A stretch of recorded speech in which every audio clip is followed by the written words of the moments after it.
une langue étrangère sans que cela devienne un casse-tête. Qui n'en a pas rêvé?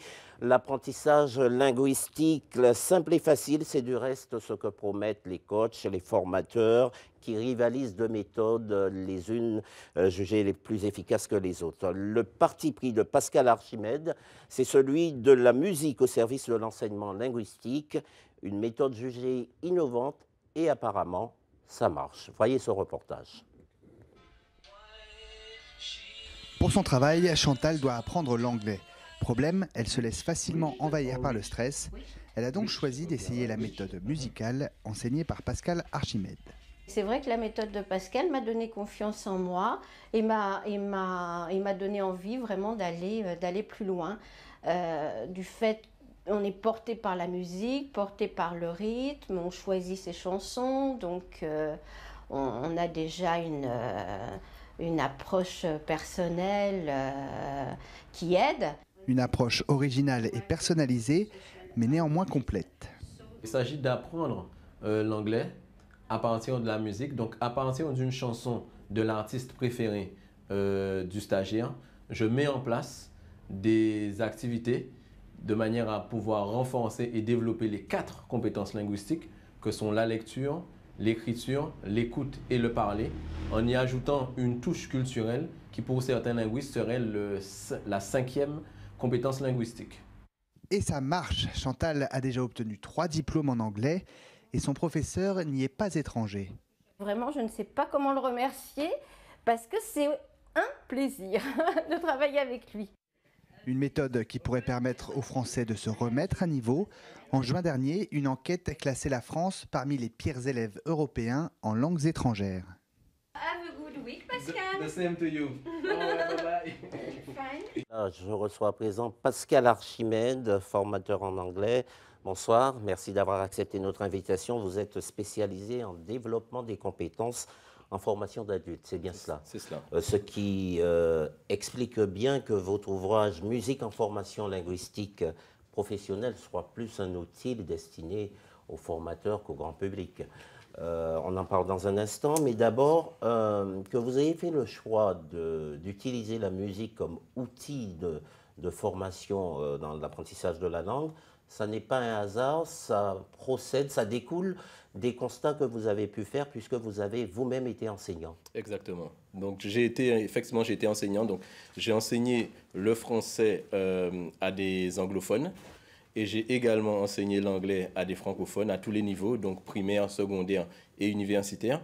Et j'ai remarqué qu'effectivement, plus on avançait dans le système académique et moins la musique était utilisée, en sachant que moi j'avais de très bons résultats. Donc en initiation, excellent. Au collège, on l'utilise beaucoup moins. Au lycée, un peu moins. Et tout ce qui est universitaire et professionnel, on l'utilise beaucoup moins. Ça veut dire que déjà, dans votre expérience professionnelle, vous avez testé l'utilisation de la musique comme outil d'apprentissage. Exactement, exactement. C'est exactement ça. Et je me suis dit, bon, ben, il y a un manque. D'un point de vue pédagogique, il y a un manque. Et que ce serait bien justement de préconiser, de mettre en avant justement l'utilisation de la musique en tant qu'outil pédagogique dans un domaine professionnel avec des objectifs bien entendu professionnels. Qu'est-ce qui vous semblait poser problème particulièrement s'agissant des méthodes traditionnelles d'enseignement? Ben, disons que Et cela m'amène à vous demander dans la foulée de nous dire quel est votre regard sur l'apprentissage d'une manière générale en milieu scolaire en France des langues étrangères. Alors, ben, disons que là, à la limite, moi, je ne vais pas tirer sur l'éducation nationale, sur le système éducatif en lui-même. Je me dis qu'aujourd'hui, en fait, les enseignants linguistiques, tout le monde essaie de trouver une différente façon d'inciter, de pousser les stagiaires à aimer, à apprécier la langue. Je pense qu'on est tous passionnés à ce niveau-là. Et concernant donc le système traditionnel, le système éducatif français, au niveau du système éducatif français aujourd'hui, c'est sûr qu'il y a un souci. Je lisais un rapport de la Commission européenne qui s'intitule « Classement européen de la maîtrise de l'anglais ». Donc sur 17 pays européens aujourd'hui, la France est classée 15e. Le numéro 1, c'est la Suède. Donc si je fais un comparatif entre les deux, je trouve que les méthodes pédagogiques au niveau du système français aujourd'hui sont trop théoriques. Les méthodes en elles-mêmes sont davantage basées sur l'écrit, sur la grammaire, Donc, ça reste quand même dans la théorie. Et quand l'élève devient adulte, il a besoin de produire, de parler, de s'exprimer. Et donc, il y a quand même eu des avancées, notamment avec les voyages où on met les étudiants en situation d'immersion dans un pays étranger pour qu'ils aillent au contact des gens, pour qu'ils apprennent véritablement le parler pratique, si j'ose dire. Depuis quelques années, on a vu aussi fleurir toutes sortes de méthodes, dont certaines restent, s'agissant de l'efficacité, plutôt confidentielles. Mais il y a eu des efforts de fait quand même. Est-ce que le vrai problème n'est pas l'espèce de difficulté qui vient de l'apprenant lui-même, qui ne veut pas trop se donner trop de peine pour apprendre une langue étrangère? Moi, je reviens sur ce que vous dites. Effectivement, tout ce qui est séjour linguistique, ça reste quand même ponctuel. Mais au niveau de l'apprentissage en lui-même, je ne sais pas s'il y a de mauvais élèves.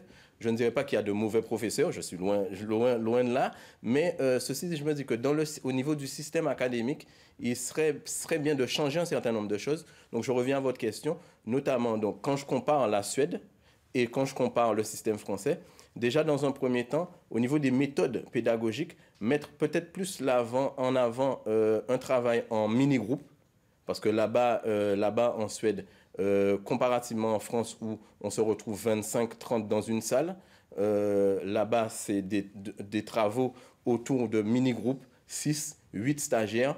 L'accent est davantage mis sur l'expression orale, alors qu'ici, effectivement, dans une salle, quand vous avez 25 stagiaires dans une salle ou 25 étudiants dans une salle, en 1 heure, avec un professeur, vous pourrez tous, en 1 heure, vous pourrez écrire. Vous pourrez faire de la grammaire, mais tout le monde ne sera pas capable de parler, de s'exprimer au bout d'1 heure. Alors, en tout cas, le coaching, d'une manière générale aujourd'hui, ce qu'il vend aux candidats à l'apprentissage d'une langue étrangère, c'est apprendre simplement et facilement. C'est la démarche qui est la dénominatrice à toutes les méthodes qu'on nous propose aujourd'hui. Vous, pourquoi la musique et en quoi la musique serait-elle plus efficace comme mode d'apprentissage, comme outil d'apprentissage? Alors déjà, dans un premier temps, parce que la musique rétablit l'harmonie entre les 2 hémisphères cérébraux. Le stagiaire en lui-même est plus réceptif et il apprend beaucoup plus facilement. La musique détend et fait baisser le niveau de stress qui peut inhiber l'apprentissage. La musique agit de manière puissante sur la mémorisation. J'ai en tête la facilité qu'ont certains stagiaires à retenir des morceaux, des chansons ou du vocabulaire ou encore des structures de phrases grâce à la musique. Il faut également savoir que la musique permet de former l'oreille d'un point de vue linguistique, parce qu'il faut savoir que l'oreille s'éduque au système psychoacoustique, donc au son de notre langue maternelle jusqu'à l'âge de 12 ans. Passé cet âge-là, tous les sons qui ne sont pas pertinents ne sont pas entendus par l'oreille. Et moi, à ce moment-là, j'utilise la musique afin de surmonter cette surdité pathologique, entre guillemets. Quand vous dites « j'utilise la musique », ça donne quoi concrètement? Alors concrètement, j'alterne en fait des phases passives et des phases actives. Par phase passive, j'entends, je ne demande pas au stagiaire de travailler sur le texte en lui-même, ou je lui demande juste d'être attentif et d'écouter. Ça, c'est les phases passives que j'utilise assez régulièrement. Et de notre côté, vous avez des phases actives où justement, je demande aux stagiaires de travailler. Donc ça passe par des textes à trous, ça peut passer aussi par la biographie de l'artiste, parce que c'est vrai que j'ai oublié de vous préciser qu'en général, je demande pour impliquer le stagiaire dans son processus de formation, je travaille sur des chansons d'artistes préférés du stagiaire. Donc l'idée en elle-même est de mettre en adéquation le contenu de la chanson, le niveau linguistique du stagiaire et bien entendu les objectifs pédagogiques. Alors, est-ce que cette méthode-là n'est pas quelque part circonscrite à un univers précis, la musique du stagiaire? En quoi ça permet d'ouvrir ses horizons et de lui apprendre véritablement la langue, le parler de la langue? Justement, alors c'est ce qui à mon avis... Le type qui aime Kassav, par exemple, ou le type qui aime Amy Winehouse, est-ce que ça fait une grande différence pour vous dans l'apprentissage? Bien sûr que oui, parce qu'en fait, pour revenir à ce que vous me disiez concernant le système de l'éducation, le système éducatif français, c'est une forme d'éducation de masse, alors que là, en fait, on individualise la formation.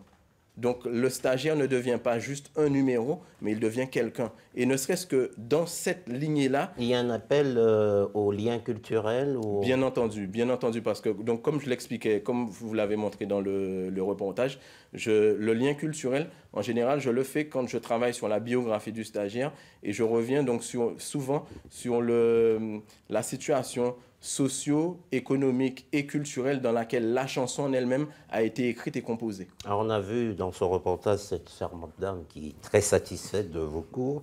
Vous avez eu une phase expérimentale une fois que vous avez établi votre postulat, mis en route votre méthodologie d'apprentissage. Quels sont les résultats que vous avez recueillis et en quoi permettent-ils de mesurer de façon indiscutable l'efficience de la méthode? Alors effectivement, donc je le prouve dans le bouquin. J'ai un taux de réussite de 90%. Donc par taux de réussite, je veux dire que 90% des stagiaires qui ont éprouvé cette méthode ont atteint les objectifs fixés en début de parcours. Et on a un taux de satisfaction de 100%, c'est-à-dire que 100% des stagiaires sont satisfaits de l'approche à partir de la musique. Vous avez un partenariat avec l'Éducation nationale ou c'est en voie? Non, pas encore, mais j'y pense de plus en plus. Et ben, j'espère bien justement, à travers justement des émissions comme celle-là, mettre en avant donc, la musique, promouvoir la musique dans l'apprentissage des langues et éventuellement développer un partenariat avec l'Éducation nationale. Par contre, ceci dit, ce livre, donc en début d'année, j'ai été contacté donc, par les éditeurs qui ont eu une demande au niveau des pays anglophones, qui sont intéressés, qui ont entendu parler de la méthode, qui sont intéressés.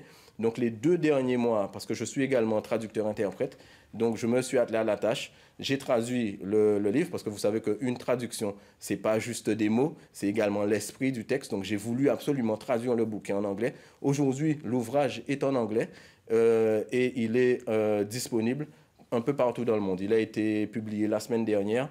Et il est disponible un peu partout dans le monde. Donc, pour le moment, je ne suis pas encore en contact avec l'Éducation nationale française. J'espère bien qu'on pourra trouver un partenariat. Mais ceci dit, au niveau de l'enseignement des langues, aujourd'hui, dans le monde, les gens commencent à s'intéresser justement à cette méthode. C'est un travail que vous faites dans votre domaine d'exercice qui est plus l'anglais, mais qui peut être élargi, j'imagine, à tout apprentissage de langue. C'est ce que j'espère, en fait. C'est ce que j'espère. Pour ce qui est du bassin caribéen, est-ce qu'une telle méthode peut s'appliquer dans les mêmes conditions qu'à n'importe quelle ville européenne, ou est-ce qu'il y a une adaptation à faire compte tenu de ce que sont l'environnement, l'appartenance culturelle et plein d'autres conditions qui peuvent intervenir dans l'apprentissage d'une langue?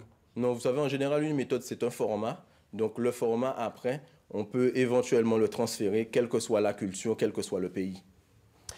Merci infiniment, Pascal Archimède, d'être venu nous éclairer. Votre livre, je rappelle qu'il s'agit de Musique en formation linguistique professionnelle, fait parler de lui de plus en plus, hein, notamment Merci. Sur les réseaux sociaux. Merci. Et vous nous rappeliez à l'instant qu'il vient d'être traduit en anglais. Oui, et juste pour vous rappeler, il y a une page Facebook, Musique en formation linguistique professionnelle, que les gens n'hésitez pas à jeter un œil. Merci à vous, bon vent, tout plein de bonnes choses. Vous êtes un de ces Antillais basés dans l'Hexagone et qui réussissent plutôt bien. Merci.